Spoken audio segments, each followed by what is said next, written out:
আসসালামু আলাইকুম গাইস। আজকে এই যে বেগুন পুড়েতে দিয়েছি। এই যে আজকে হবে বেগুন সানা। আজকে বেগুন সানা। এই যে টমাটোর কেটে রেখেছি, মরিচ, পেঁয়াজ, এই যে ধনেপাতা, এই যে শুকনো শুকনো লঙ্কা, এই যে হলুদ, এই যে ধনে ধনে গুঁড়া, এই যে নুন।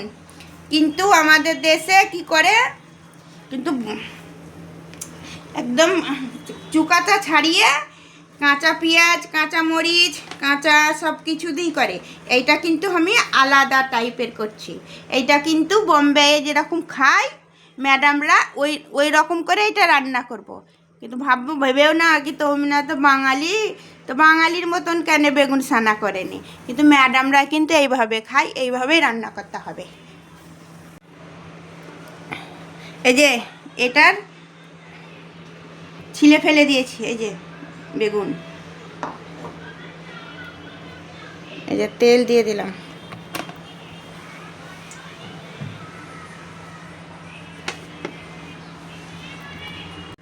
এই যে পেঁয়াজ দিয়ে দিলাম, মরিচা দিয়ে দিলাম। এই যে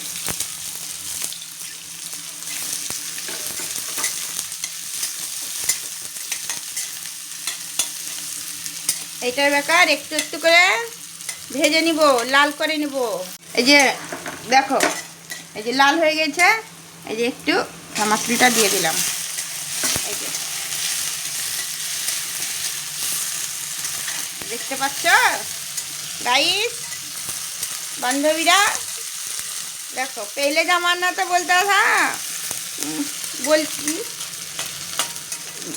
এই যে হলুদ গুঁড়ো, মরিচ গুঁড়ো, ধনে গুঁড়ো, নুন, এই যে দিয়ে দিলাম।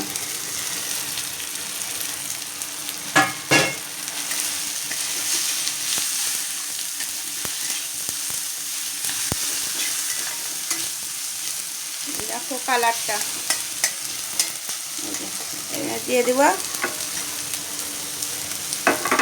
এই যে বেগুন,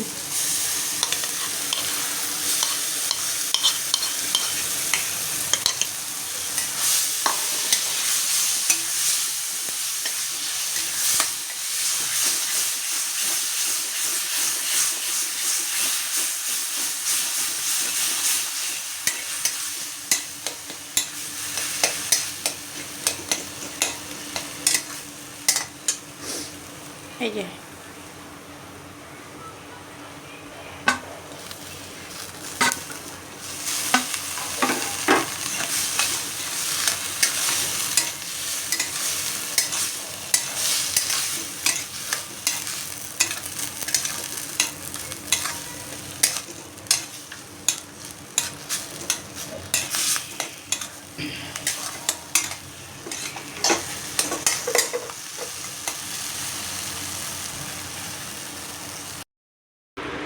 দেখো গাইস, আজকে বানিয়েছি এই যে ভাত, ডাল, এই যে বেগুন সানা, এই যে আলু সানা, এই যে পেঁয়াজ। আমরা বলি বাঙালিতে কি সানা, আলু সানা, বেগুন সানা, ডাল। আর হিন্দিতে বলে শাক, সব কিছু বলে ভর্তা। দুটোই বললাম তোমাদেরকে, কি দুটোই, কেউ কেউ হিন্দি বলে, কেউ কেউ বাঙালি বলে, এইটাই বললাম। সব লাইক কমেন্ট করবা, সবাইকে ভালো লাগলে সবাই শেয়ার করবা, কমেন্ট করবা। আর সবার ভালো লাগলে সবাই চলে